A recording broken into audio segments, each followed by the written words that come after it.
Did you know that there's more to worship than just singing and praising and offering and thanksgiving? Well, coming up on this week's Word for Thought, we're going to look at one of the most powerful ways that we can be involved in worshiping the Most High. You don't want to miss this one. Lock in.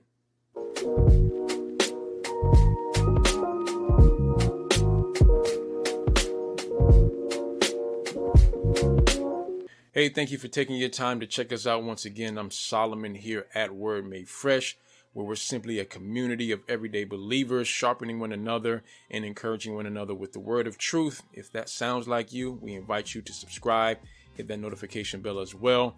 And for our current community, we want to say thank you. And without further ado, let's jump right into it. So we know about the acts of worship such as singing and praising and thanksgiving, and we have a definition of worship as well.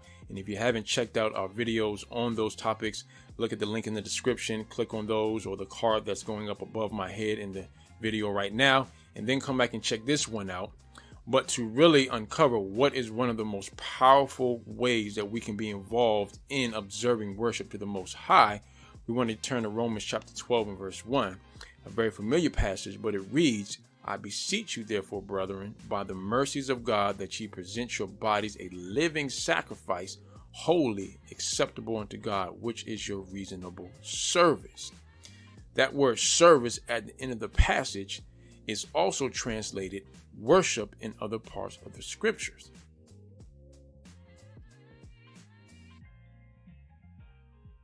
If you go back to chapter number 11, Paul has just finished explaining to the believers at Rome that you really have no reason to boast now that you're grafted in and now that you're saved and part of the inheritance and part of the promised seed. It's because of the wisdom and mercies of God. And so your reasonable and rational response to such wisdom and such mercies is total surrender to Him, which is worship, service. And if you recall back in 1 Samuel chapter 15, verse 22, as Samuel was speaking to Saul, Samuel says this, and Samuel said, hath Yahuwah as great delight in burnt offerings and sacrifices as in obeying the voice of Yahuwah? Behold, to obey is better than sacrifice, and to hearken than the fat of rams. And so Samuel makes it very clear, yes, sacrificing and offering, those things are acceptable and they're great, but ultimately it's obedience that is greater than those.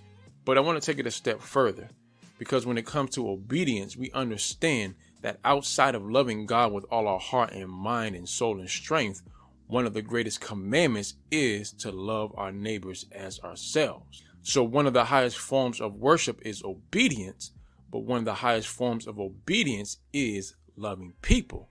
So ultimately, one of the most powerful ways that we can be involved in worshiping the Most High is loving people.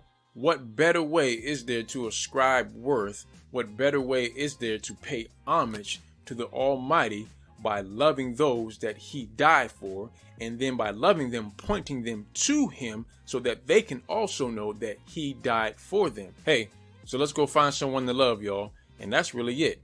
Loving people is one of the most powerful forms of worship. Hey, believers, that is it. Once again, I appreciate you taking your time out to check us out here at Word Made Fresh. If you have any insight, any comments, suggestions as well, please drop those down in the comments.